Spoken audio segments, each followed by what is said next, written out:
Well, I'm not positive. Okay. Testing. Well, there's.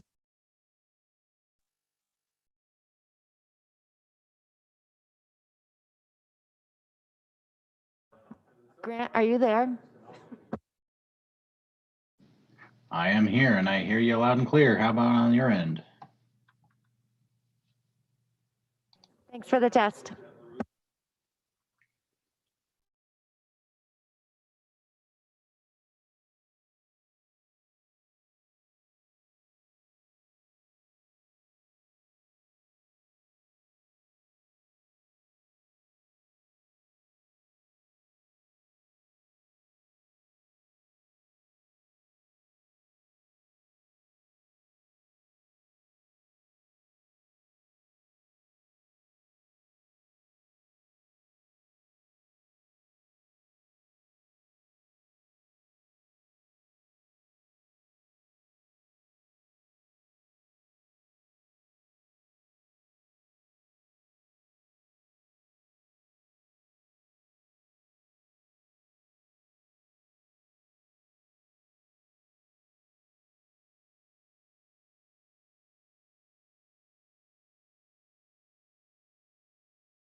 Okay, Sarah, are we ready on your side?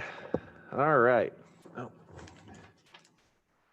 Well, good evening, everybody. I'm going to call the regular meeting of Tuesday, January 26th, 2021 to order. Please join me for a flag salute.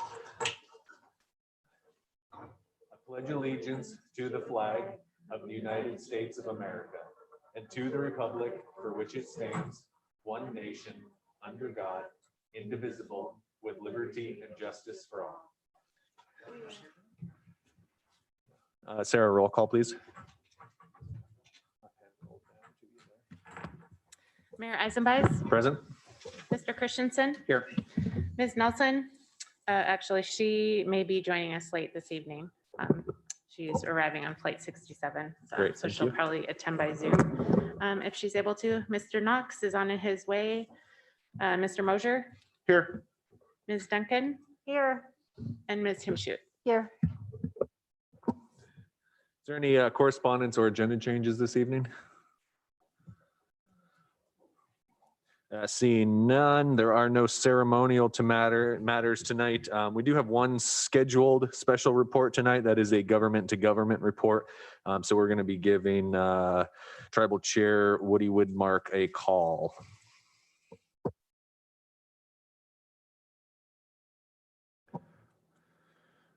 Welcome, Mr. Knox. We just got to special reports. We're giving Tribal Chair a call right now, and there were no agenda changes this evening.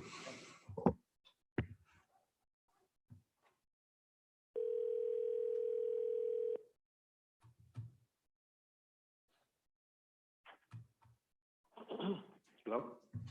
Hi, Woody. It's Sarah calling from the Assembly meeting. We are at special reports and we're ready. Thank you. Mr. Chair and the Assembly members, thank you for allowing me to speak. It's been a month, so I just want to give you an update of what the tribe's been doing, or at least this past month, mostly housekeeping. The tribe elected officers. We elected a vice chair, secretary, treasurer. The vice chair is Dion Brady Howard. Secretary is Louise Brady. Treasurer is Lisa Way. And the tribe also appointed, we had a vacant seat on the council since I stepped up and won the tribal chair election. So we appointed Fred Olson for the remaining year, 1 year. Also, committees were filled that day, and we did some housekeeping with enrollment, governance committees, and the council approved its 2021 legislative priorities. And basically that's federal, state, and local. And hopefully down the line, we can get the local priorities to the city in the near future. That's pretty much it. Thank you for allowing me to speak to Assembly and give my report. Thank you. Yeah, thank you for calling in this evening, Chair, and appreciate your report. All right, good night. All right, is there anyone from municipal boards, commissions, or committees this evening?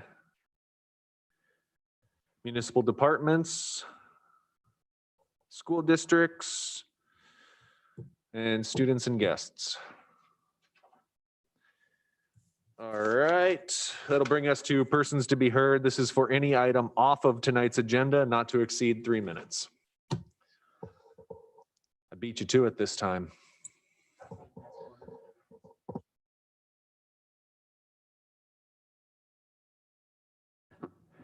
Good evening. My name is Professor Richard Ween, and I'm chairman of the Department of English Literature at the Persons to be Heard University. Today's lecture will be on 20th century dystopian novel and how it relates to the 2021 and how things and how prescient these people were. It's important, I do have a class announcement in that Linda Bankin published an editorial in today's Alaska Daily News, and it concerns something called 30 by 30. And I would like the class to please read it prior to the next visit, and we will and how it relates to fishing in both Alaska and in the United States. So I look forward to having that discussion. But dystopian novels were actually something very interesting, and the first ones were in the early 20th century. One of them is probably one you never heard of, which was called We by Zamyatin, and it was published in 1921, but he was in Russia, so it couldn't actually be published. It was written, it was smuggled out of Russia at that time, and then translated into English, and that was in 1924, and it wasn't actually released in Russia in his mother tongue until 1988. As it relates to the 21st century, you've seen how people here in our age are not are being banned from things like Twitter and Facebook, et cetera, for not, I'll say, agreeing with the general milieu, but the bottom line is that in We, which took place centuries in advance, conformity was the law and originality was forbidden. The next one is Aldous Huxley, who published in 1932. We know about Brave New World. How it relates to the 20th century is Pelosi at the House of Representatives outlawed certain words in the House of Representative documents, such as mother, father, son, daughter, mater, pater. And in Aldous Huxley's Brave New World, those words were also outlawed. And I invite people to read and review. It's a whole class lecture, meaning 3 minutes, to talk about George Orwell, better known as Eric Blair, on 1984. He was prescient beyond belief.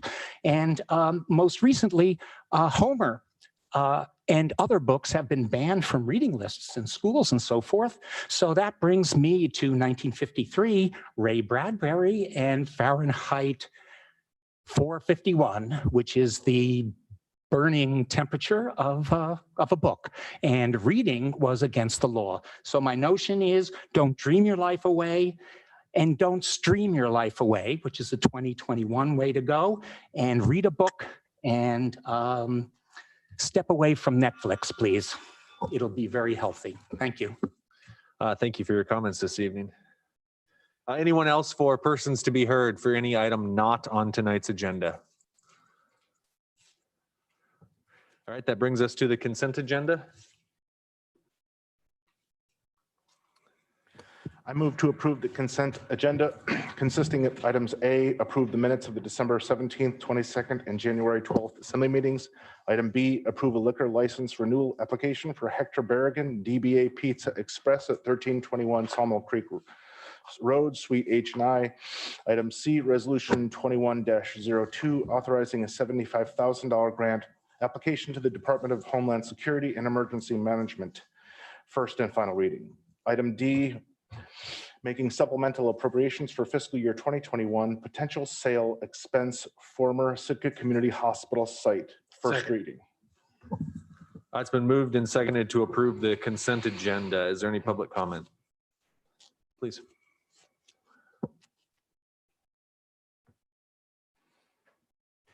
Richard Ween. I'm surprised some of these things weren't broken out. As far as item C, the $75,000 grant application, I'm very happy they did it. But what I'm not happy about is what were people thinking when they built that road and not really embedded the $32+ million in the appropriation to build it without thinking about communications. The road is owned by Sciatica, by the Forest Service, and by the state. And so all I can say is it's a non-match, which is good. If we don't get it, I think the beneficiaries of the communications should probably chip in and pay for it, or if it costs less than or more than $75,000, they need to cough up the difference, because the city and borough of Sitka was in essence put into the position of having to deal with emergencies that are definitely going to happen on that road. So I'm very happy that it's happening, but my gosh, it was an obvious thing that was not accounted for. As far as item D, the $30,000 for the supplemental appropriation, which would deal with professional services for the sale of Sitka Community Hospital. I think that, again, I believe it should be a lease and keep the $30,000. Doesn't make any difference what the building is valued at, because you're not going to get the true value. And by the way, we have a unique opportunity here when interest rates are again at a very low amount, in that everybody can certainly benefit to that. I'm surprised there was no memo on this. There is no notion as to what it's going to cost us. I don't know. We understood that the hospital will not give a property tax. So that's interesting because its insurance valuation is $25 million, and that represents $150,000 in property tax that we will not be getting. Of note, at the Planning Committee, they have a consolidated lot, which will have 40 efficiency apartments plus a clinic on the bottom. Will that clinic on the bottom exempt that property from property tax? It's very important that these memos explain these things to the people and not just push it through in a consent agenda, et cetera. And so all I can say is think before you shoot. Thank you. Thank you for your comments. Is there any other comment on the consent agenda approval this evening? Sarah? Okay, on the motion to approve the consent agenda consisting of items A, B, C, and D, Mayor Eisenbeis, Yes. Ms. Himshoot, Yes. Mr. Christensen, Yes. Ms. Duncan, Yes. Mr. Knox, Yes. and Mr. Mosher. Yes. The motion passes 6-0. Brings us to item E. Don't believe we need a motion because it's just been postponed. It would be helpful if, Mayor, if you could state the motion that is on the floor. Yes, so this is unfinished business. We are returning to an item that has been postponed to tonight. The motion on the floor is to approve the issuance of a request for proposal for private sector development of a haul out at Gary Paxton Industrial Park. And is there further assembly consideration on this one? Please. Yeah, I'm gonna make a motion here, but first I want to explain a little bit what we're doing, if that's okay. So when we left last time, we wanted to try and come up with some better language to state our priority, our preference for a lease option over a sale option. It wasn't as easy as we hoped. We didn't think it was going to be easy, but with the help of the attorney and others, we came up with some language. I agreed that off the top of my head idea of just adding another criteria to the grading was a little too arbitrary. So I'm going to make a motion here in a second to change some of the wording to elaborate on that preference. I will say that we already do say that, so I don't think at the end of the day it's going to make that big a difference, because I think we've already pretty clearly stated our preference. But let me go ahead. So I move to add section C, task 1, ownership criteria. Long-term leases or purchase options should include a schedule of development benchmarks. The CBS will negotiate performance benchmarks development criteria, including infrastructure, construction, and operational performance, to ensure the haul out will meet the needs of the community and fleet.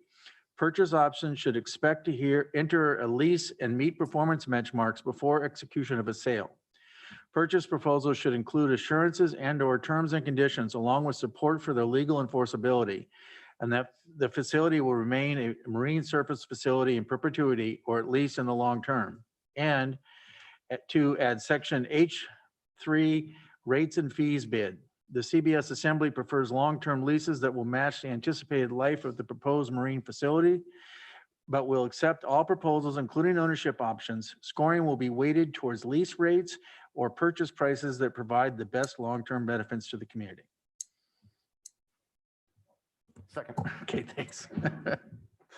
All right, it has been moved and seconded. If anyone in the public did not catch that, who's here in the audience and needs a copy of that motion, I have that right in front of me. You're welcome to approach and grab that if that would help clarify, as that was pretty lengthy. But is there any public comment to the motion?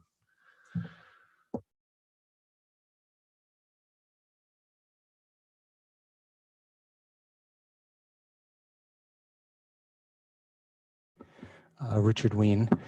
There was a lot of speech and talk as the last meeting, which yielded this postponement and some various concerns. Ultimately, I don't think that all the concerns were truly met, and I certainly am, as I've said in the past, not for this motion, and think that there are other ways to basically deal with this. But it is what it is, and I think the outcome may be quite surprising. So thank you very much. The interest rates are at historic low, 2%, $6 million represents $200,000, which was the amount that PND had stated. If we start with an additional $2 million, that's $40,000 as far as the money, and that we should be looking for low-cost loans and let the city be the tip of the spear and develop it itself. Thank you. Thank you. Any other comment on the amendment? Back to the assembly for discussion. If I can just clarify a little bit here, I think the thing that is the biggest change is that it's essentially, it's saying that even if you want to buy it, you're going to have to lease it first. That we expect any ownership plans to include a lease portion first, so that we'll get a chance to see them in action beforehand, and that if we would maintain some control there. I honestly doubt we're going to see very many people lining up to buy land because we made it very clear we prefer a lease option. But if we do, they're going to, by this saying that we really would want to see a leased then purchase option, because then we can judge their performance beforehand. Yeah. Thank you, Mr. Mayor.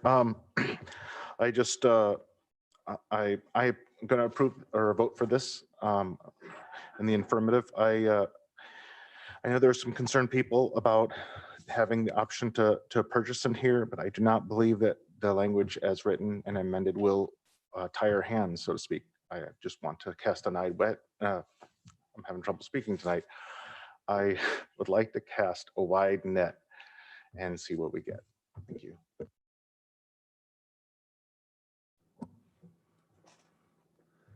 Anything else from the assembly?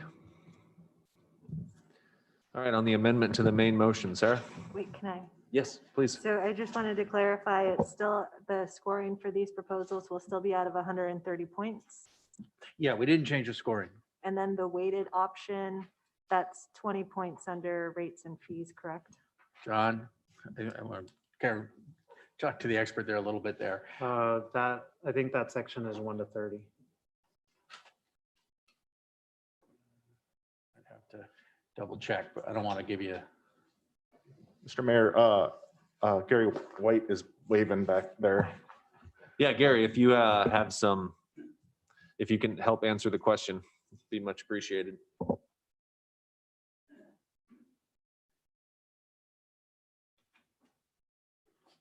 Hi, Gary White. So the language that came forward, you have your choice. If you give it 20 points for rates and fees, as Crystal suggested, that's going to give you 130 total. Based off the conversation last time of this being a very important thing, I was going to increase it to 30 and then have 140. So it's your guys' choice, how you would like to weight it. But if it's at 20, then it's 130. And if it's at 30, it's at 100, 140. Yeah, we didn't change the scoring amount. Well, I wasn't sure which version you guys got, so sorry. Yeah, the amendment doesn't specifically change any of the scoring, but if, Okay. I mean, we can come back. It's at to that. 130 total. Thank you, Gary. And I know that there will be experts who will be reviewing that, so I'm not going to be doing the rating of it. I was just curious what we meant by weighted. Do we know, or we're just going to leave it up to the people who score? But it'll be up to the people who score, and ultimately up to us. I mean, when it's going to come back to the assembly, and chime in if you think I'm wrong on this, John. The group will be scoring it, and then, like I say, it'll come back to the assembly, and the assembly will entirely have the ability to say no if they don't feel like, even if it's scored, even if the people who scored, the GPIP scores it, and the management of the city scores it, the assembly will entirely have the ability to say no.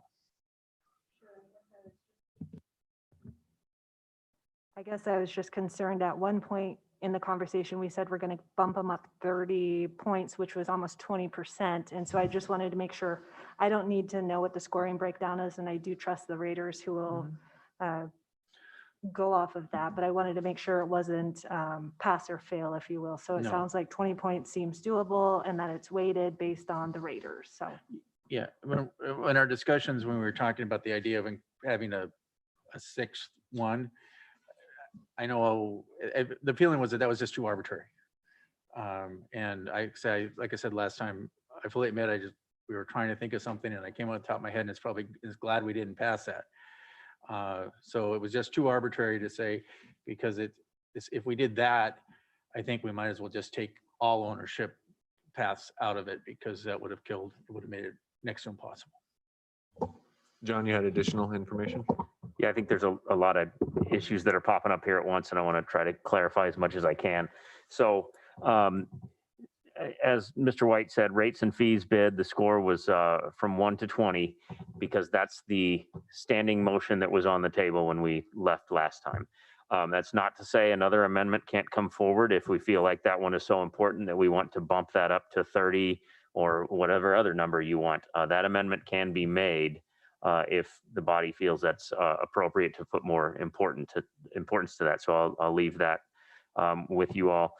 The other issue was the evaluation team, because I had gotten this question a couple times emailed to me, is after the evaluation team at both GPIP and the city, if we do our scoring and we come up with a quote unquote winner, what is the risk of choosing someone who may not have scored the highest, or rejecting one that scored the highest? And I'm hoping Brian would be able to speak to that, not to put you on the spot, but can you can you help us out with kind of, after we come forward with that score, what are the choices for the assembly members in the approval, disapproval phase of the selection?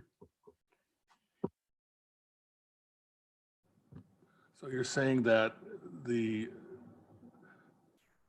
group that goes through the scoring would bring it to the assembly, and whether or not the assembly cannot approve that. Is that what you're asking? That's one question. Can the assembly approve that or disapprove that? Or could the assembly say, we like one of the other bids that may not have scored as well? Well, I think they always have the right to not approve the bid, but to change who they award to is very problematic. And I would suggest that we go into an executive session at the time and discuss what the reasons are for that and what risks are associated with changing the results of a body that you've authorized to make that decision.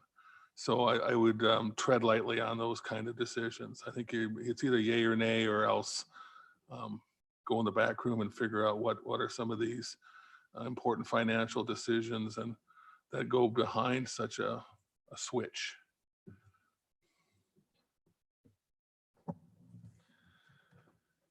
That was your comments, John? Okay, thank you. Anything else? Now we're back to the original, the original motion as amended. I'm sorry? We haven't voted on the amendment yet. That is correct. We need to vote on the amendment. Sarah, can we vote on that, please? Sure. Okay, so let's see. On the amendment, Mr. Knox. Ms. Duncan, Yes. Mayor Eisenbeiß, Yes. Ms. Himshoot, Yes. Mr. Mosier, Yes. and Mr. Christensen. Yes. Okay, the motion or the amendment passes 6-0. Is there any other assembly discussion on the original motion as amended? I would like to offer an amendment to change the scoring on rates and fees bid, section 3 from the score of 1 to 20 to change it to 1 to 30, please. Second. So change the scoring on rates and fees bid, section 3 to score from 1 to 30. It's been moved and seconded to change the scoring under section 3, correct? From a possible 20 points to a possible 30 points. Is there any public comment?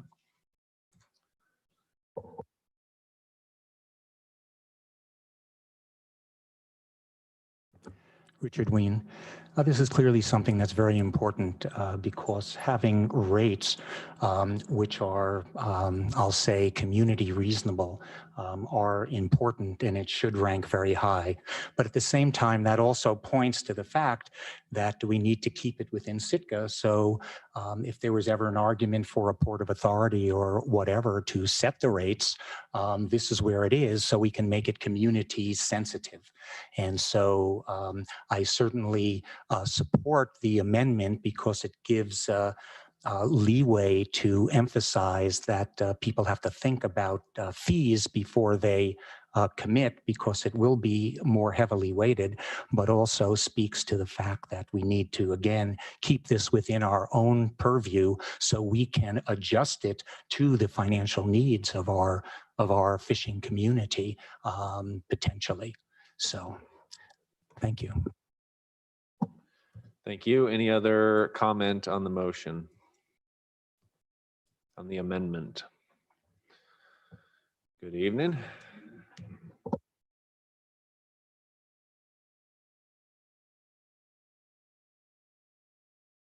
Sorry, I thought he left it on. Jeremy Circa. I think so the motion is to increase the weight of measuring the fees from 20 to 30 points. That's what I understand. That's correct. Okay, thank you. Yeah, I guess, I mean, it's fine and dandy if as long as we kind of weigh those, opportunities to pay for this. I haven't seen much work, and believe me, I'm on all fronts of this deal here, along working with everybody else. And if we're going to have a private sector fund it, it's going to have to, pay for itself. So if you guys want to subsidize the fees, then I suppose that might be what happens. If we're going to keep the fees at a reasonable rate where some private person can actually afford to do this. So yeah, I mean, at this point, working on this is kind of my service to this town, like what you guys are doing here, because essentially there's not much to look forward to in this whole operation. And so it'll be amazing if we can actually get something that actually works. So let's just keep that in mind. Thank you. Thank you. Any other comment on the amendment this evening? All right, back to the assembly. So Mr. my Knox? intent in offering the increase there is to be able to give more weight for the section that we added under the rate and fees around the, preferring long-term leases. So I just wanted to be able to add additional points there so that when the the selection committee is reviewing or scoring it, they have a little more latitude to be able to consider not only the rates and fees, which has been brought up, which is important as well, but also the leasing and the long-term longevity of the operation. John, you had something? Yeah, I don't think it necessarily requires another amendment, but one thing I do want to point out for the public is that if this amendment passes and we go from 1 to 30 for this section, that the total maximum number of points will go to 140. We'll also make that change too, but I just wanted to provide that clarification. Great, thank you. I believe we can handle that in a clerical type manner.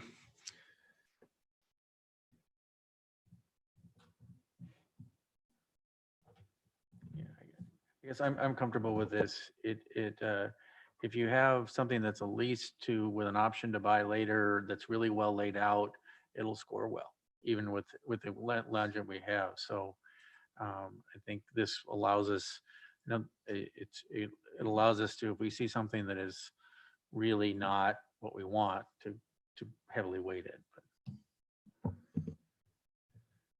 And then for me, looking at all the scoring criteria, it actually just puts number 3, rates and fees, up to the same level as now, if this passes, what 1 through 4 would be. And that leaves only one of them with less than 30 points.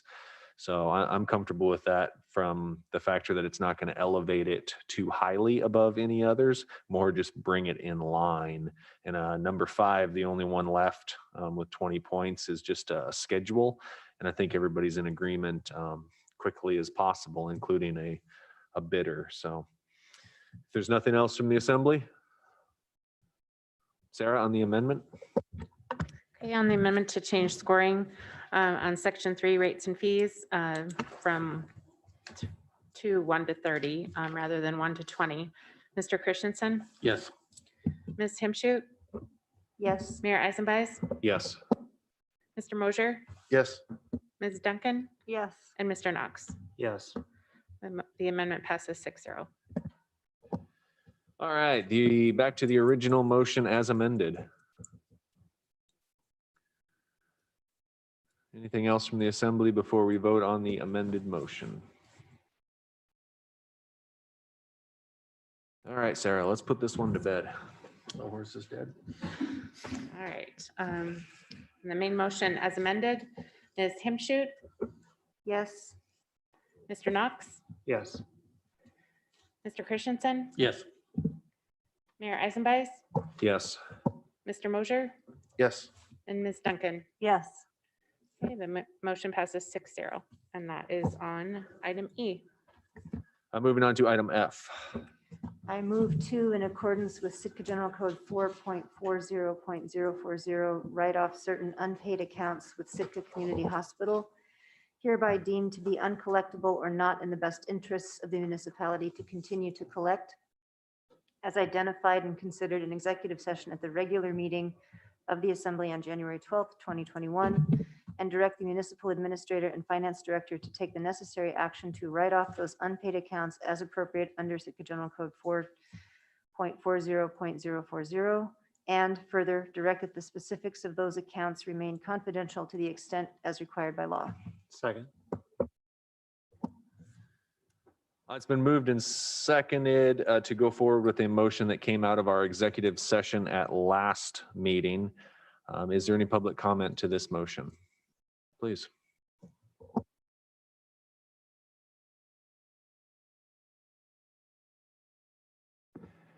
I fully appreciate, Richard Ween, I fully appreciate writing off things that are not collectible. But this is a municipality, and therefore transparency is important. And I saw no memo on this particular item. And the reason I bought the National Enquirer at the checkout line was because my inquiring mind wanted to know, and that is, how much are you writing off?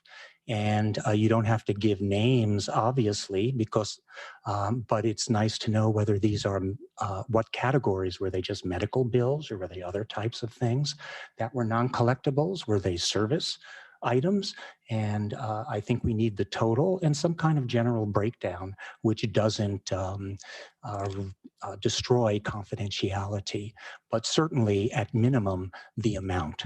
So thank you. The more information you give, the better governance occurs. Thank you. Is there any other comment to the motion?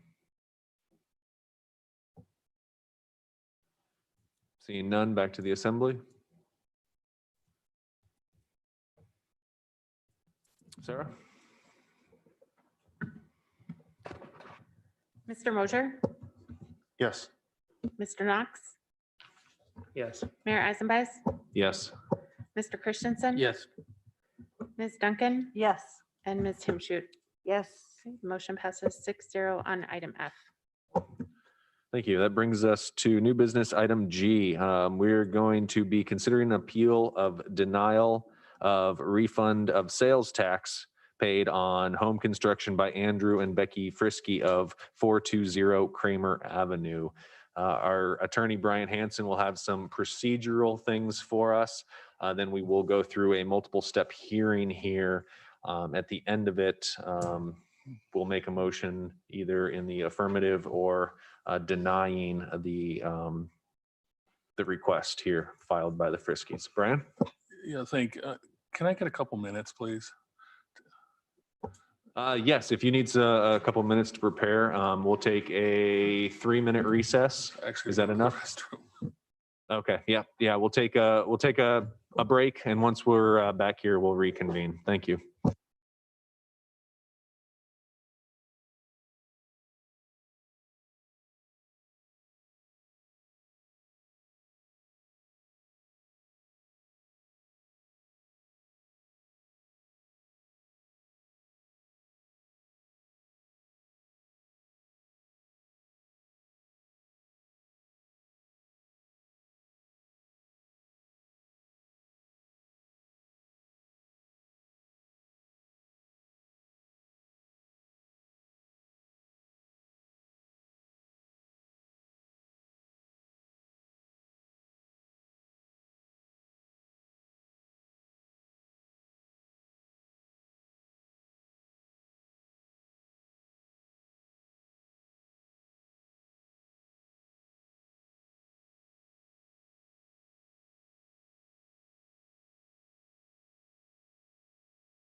And somehow our fire chief had taken over our screen here. I'm not exactly sure how that happened, but what a welcome surprise. Sorry, Mr. Mayor, wrong button.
All right, the assembly is seated. We will go ahead and reconvene, and I'll turn it back over to Brian for procedural advice on tonight's hearing. Thank you, Mayor. This matter, the body is sitting as a quasi judicial body. And under those circumstances, I remind you of the obligation for you to disclose any ex parte communications with the appellants, meaning the Friskies, Andrew and Becky Frisky. And if you had any contact with them on this particular subject, then you need to disclose those and let the mayor and ultimately the body decide on whether or not you should sit on this board. If not, I want to give you just a brief factual summary of what you're considering and then give you some procedural guidelines, the little that there are, in dealing with this particular matter. Our code allows people who construct single-family dwellings and duplexes to, within the 2-year period of a building permit, to seek refund of the sales tax they paid for the construction of those dwellings one time. In this circumstance, well, let me complete that thought. The code says 2 years, and if the 2 years hasn't expired, then there is no discretion given to the finance department who administers this refund to decide to waive the deadline. Ultimately, the code says, Cycle General Code 4.09.110E, that an appeal can be brought. Unfortunately, there is no guidance as to the standard or the process of the appeal.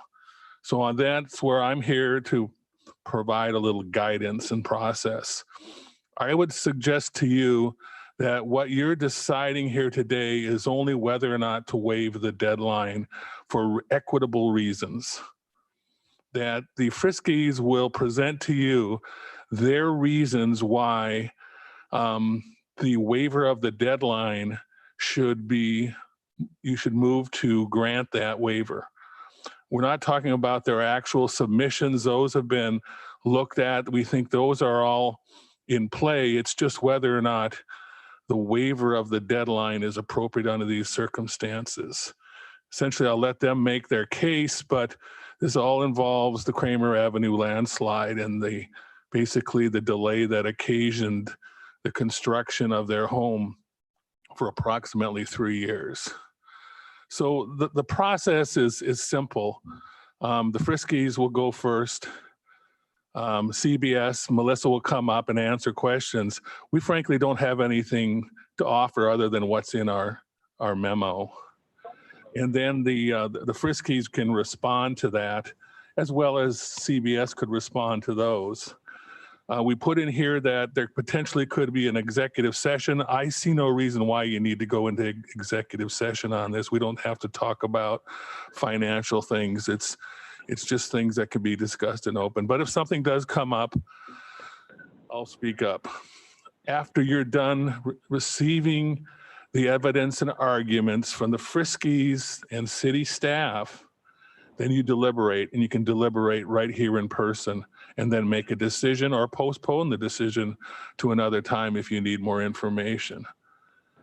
That's it. That's my procedural advice. If you have any questions for me, I can take them now or while we're going through the process. Thank you. Thank you for that rundown, Brian. Does anyone have any procedural questions for our attorney before we start? Please. Is this the part where we disclose? I go to the same church as the Friskies. It's a bit of a smaller church, so I don't know. I mean, I think I can make decisions, but if I can not weigh in on this, I would like to be able to. Have the Friskies talked to you directly about this appeal that they have been bringing forward to the assembly? No. In that case, I do find that you are able to sit on this hearing board. So we thank you for that. Thank you for the disclosure as well. So that'll bring us to the appellant's presentation. Yes. Valerie's on. Oh, yes. Valerie, I believe that you have joined this evening and you can hear us. Yes, I'm on. All right. Well, thank Yes. you and welcome. And we're starting on item G with the appellant presentation right now. Please, I've been listening in. 5 minutes. Is that going to be enough? Okay. I can offer you 3 minutes.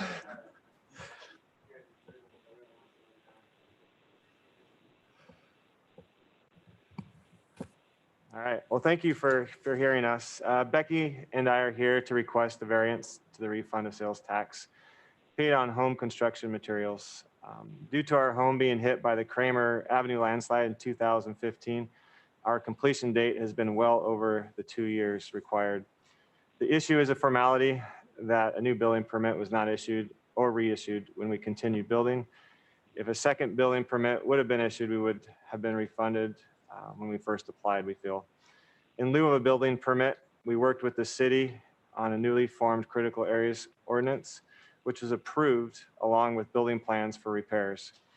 Again, we've been working closely with the city on this issue and all agree that asking for a variance from the assembly is the best course of action due to our special circumstances. We also had submitted the information in a letter to give you a little bit more background. If there's any questions. Appreciate your presentation. City and Borough presentation of evidence.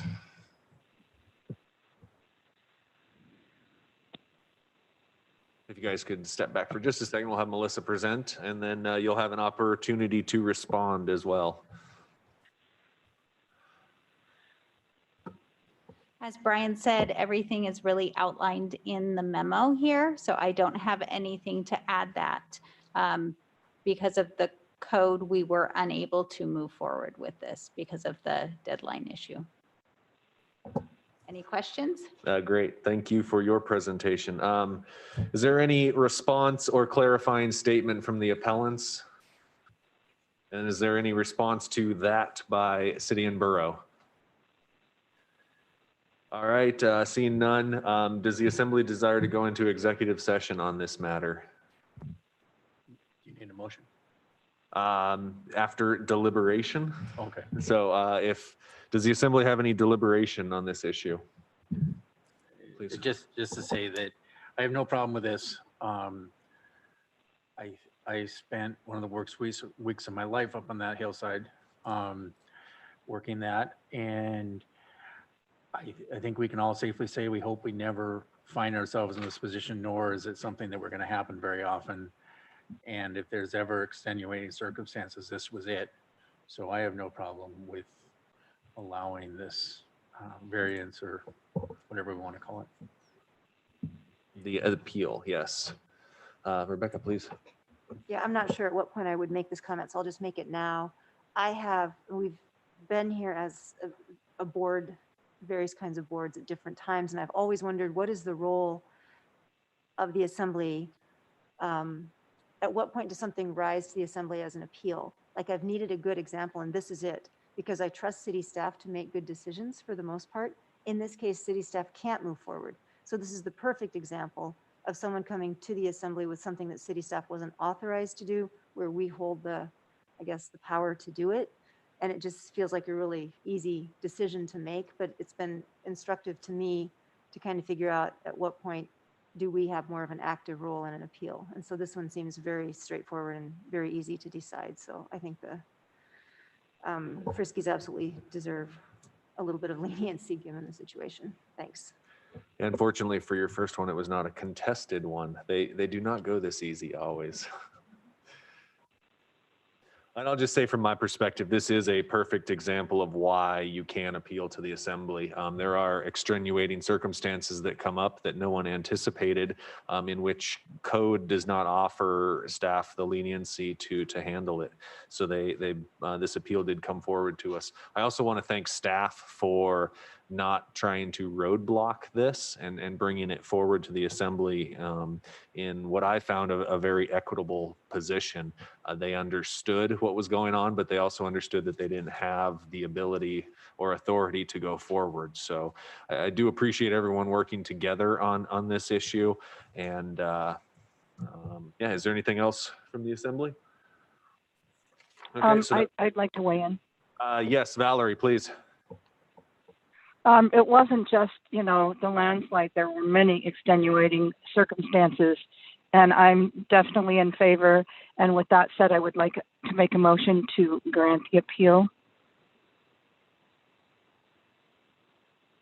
Second. It's been moved and seconded to grant the appeal. Is there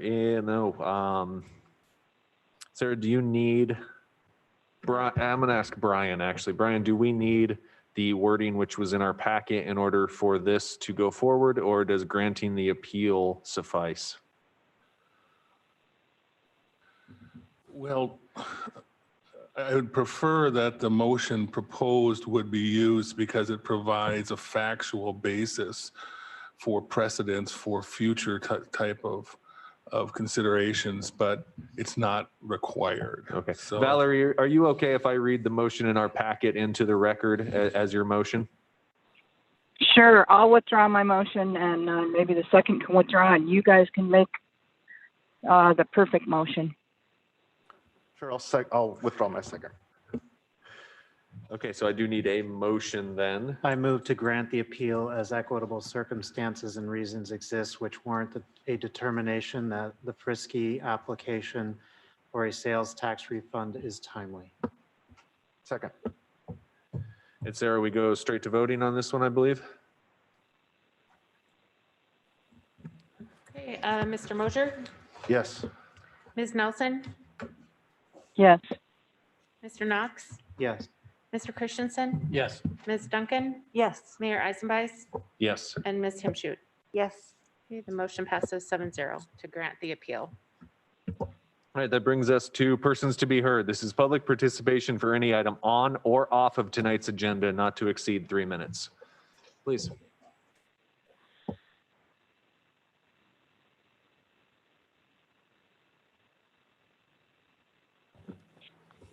Like Richard Ween, I'd like to thank the Assembly for doing the right things in relation to the Friskies. These were extraordinary circumstances, but I do have to make a notion that that in essence, this case to me was the poster child for the landslide studies to be made public because people really need to know where they stand. So these kind of things do not repeat themselves. And again, this type of thing needs to get some closure. As far as the RFP with the haul out, there are a number of things which, again, are not mentioned. There's still a big ask for total financing for the haul out. One of concern is that stated within the RFP, it says that what is known pulp mill debris within the offshore areas, and this has already been settled with the environmental agencies, and there has been a fund set aside for environmental problems. So my point being that within the RFP, there is a requirement for insurance, but not for environmental insurance as a separate. You have to know that the environmental account has in a way been rated through 2 landfill issues over by GPIP. And so more than half the money is gone. And my question will be with the RFP, what happens if there is a problem? There's going to be increased boat traffic there. There's going to be all kinds of things going on. If things are stirred up and you have the environmental folks, who's going to pay for it? And I think that they do have, and I know they do have separate environmental insurance, for these kind of things. And you have to think ahead because the costs are are significant, and that fund is going to be drained soon because the landfill stuff is only to investigate it. It has nothing to do with remediating it. And so I think these are very important issues, and you really need to consider these. And as always, a $6 million low-cost 2% loan will cost $120,000 a year. The $2 million low-cost loan at 2% will cost $40,000 a year. And there is, again, needing to seek, and the city has received these low-cost loans. We need to look for them. We need to be in charge. Therefore, we can then deal with the fees, and we can have it the way we want. And by the way, the wash down is critical. It's not aspirational. Thank you. Thank you for your comments this evening. Is there any other public comment on any item on or off tonight's agenda?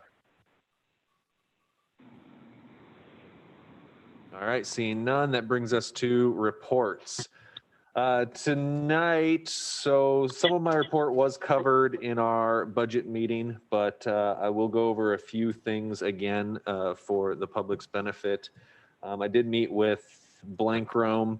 They are encouraging us to work on some legislative priorities and get those submitted so that they have some kind of marching orders here. So I'll work with John to get something on the agenda so that we can start thinking about our legislative priorities. If any of you have any that come up in the meantime, make sure you write those down. We can add them to the list. They are optimistic about this next administration so far. It looks like there's going to be quite a bit of COVID relief coming to municipalities. Some of it may be able to be used as revenue replacement for municipalities. And Lisa Murkowski is working on an energy plan that does include hydroelectric this time, so we may be able to find some relief there. For better or for worse, there is the feeling that earmarks might come back as well. Depending on how you felt about those, that's either a good thing or a bad thing. As was mentioned by the tribal chair earlier, that the Sitka Tribe of Alaska did pass their legislative priorities. I'd like to work with them again, as we have in the past, to kind of to team up on some of those priorities, because if not only tribal government, but local government says the same thing, I believe that has a very powerful message. So I have an email out on that one. And then today, the AML Conference of Mayors met. It sounds like this is going to be a monthly meeting so that mayors in Alaska can get together and talk about issues facing them. The overwhelming consensus that I heard from basically every mayor was that we're not doing very well, but we're going to make it. I think I heard we're going to make it multiple times. You have to think about towns like Skagway, who are now looking at 2 years with no cruise visitors, and that pretty much wraps up their industry right there. So as bad as Sitka might be doing right now, there are towns that are feeling it quite worse.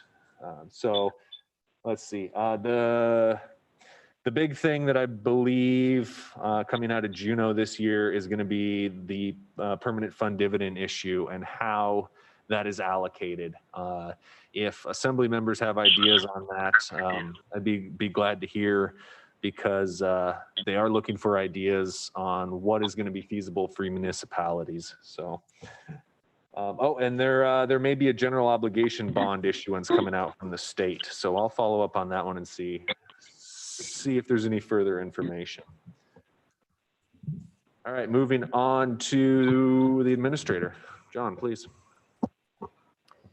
Thanks, Mayor. You already hit the big one I wanted to talk about today was legislative priorities, and I'll be the first to say that I am late on this one. I was contacted by Senator Stedman's office about CAPSIS, which is a computerized system where you put in your capital requests, and that's typically based off our legislative priorities. I found in my research here that it's the priorities were typically put together and presented to the Assembly by the Community and Government Affairs Director in November-December timeframe, and then the Assembly deliberates and we develop those priorities. So, given the time frame and the need that the fact that I have to have those CAPSIS requests in by mid-February. February 16th, I believe, is the deadline. I plan on having by the end of this week just completed those legislative priorities. I looked at the ones we had from last year that were just written and sent to the Assembly for approval. I plan on doing the same thing. I'll have that done by the end of this week. And I want to have that on the February 9th. Is that the right date, Sarah? The February 9th agenda for your review, approval, input if things change. But again, not much has changed since our last legislative priorities. We're still looking to move forward on the same things with our facility upgrades, haul out Marine Services Center. There's some issues in there about school bond debt reimbursement and education funding. So I'll still bring those same items forward.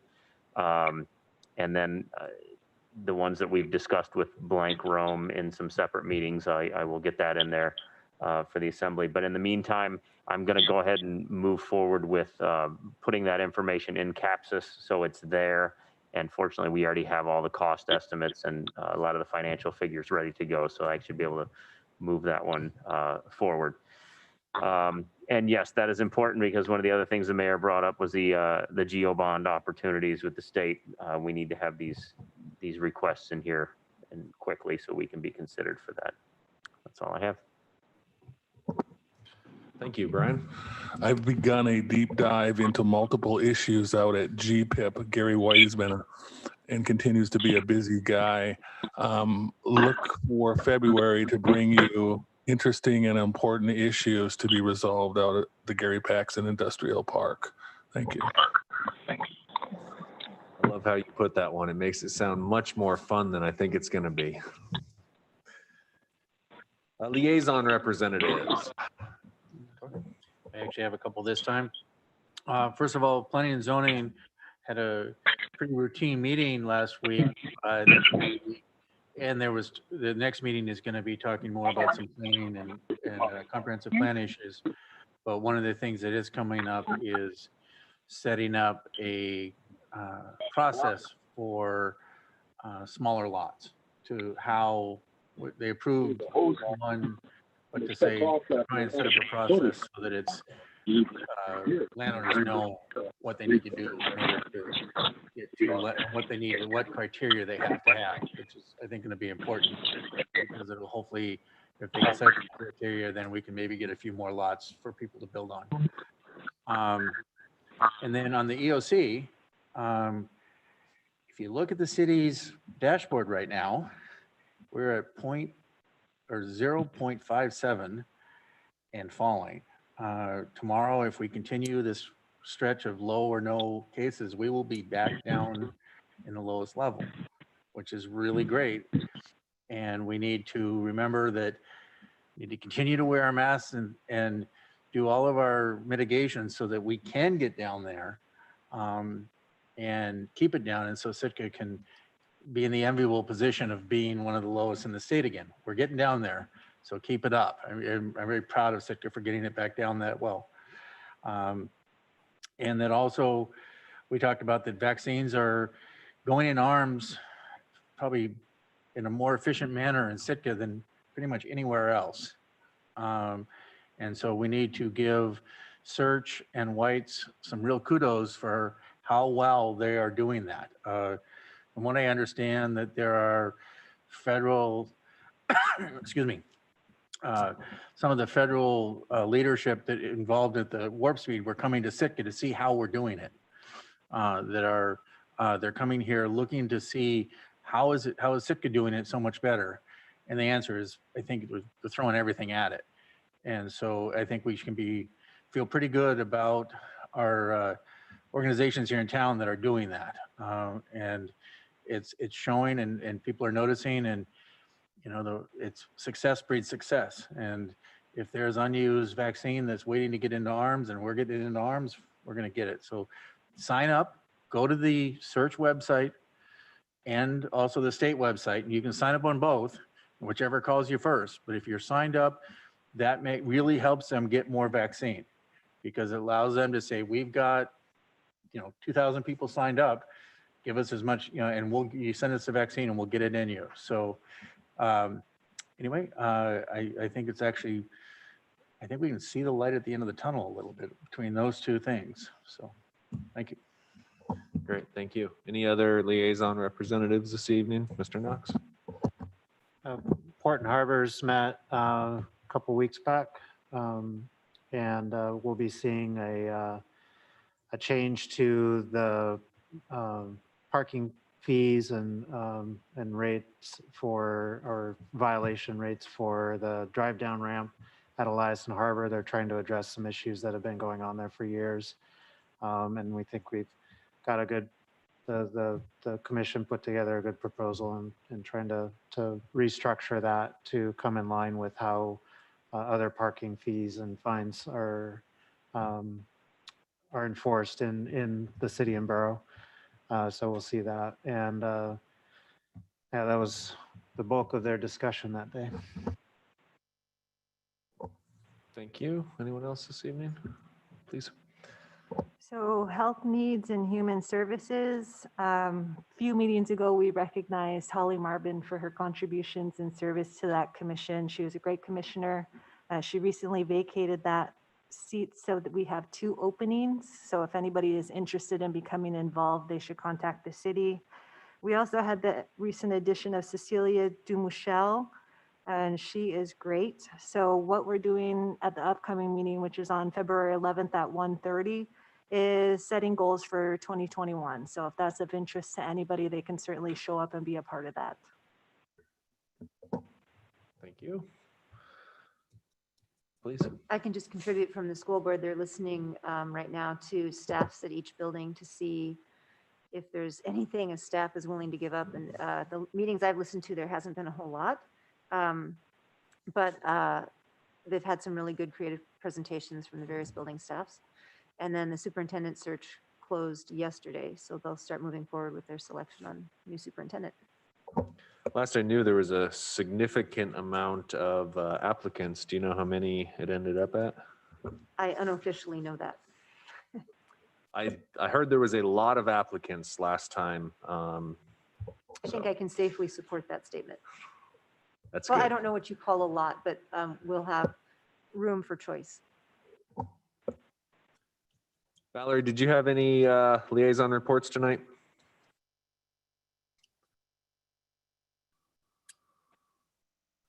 Sorry, no. Okay, great, thank you. Sarah?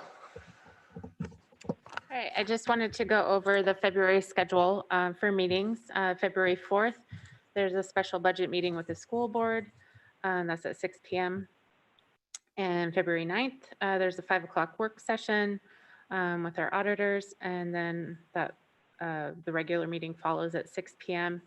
February 18th, we have a special budget meeting. The focus is on enterprise funds. February 23rd, we have a 5 o'clock work session with our insurance carrier, and then the regular meeting will follow. I just wanted to give a shout out to those that are listening. If you're interested in serving on a board or commission, we have several vacancies.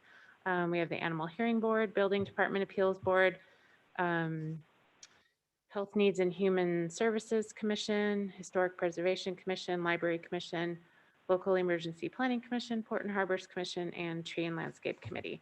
So if you're interested, contact our office and we'll get you set up with the application. Thank you. Any other reports this evening? All right, there is no executive session scheduled this evening, so that brings us to adjournment. I move to adjourn. Second. Yeah, all those in favor say aye. Aye. Any opposed? Thank you. We are adjourned.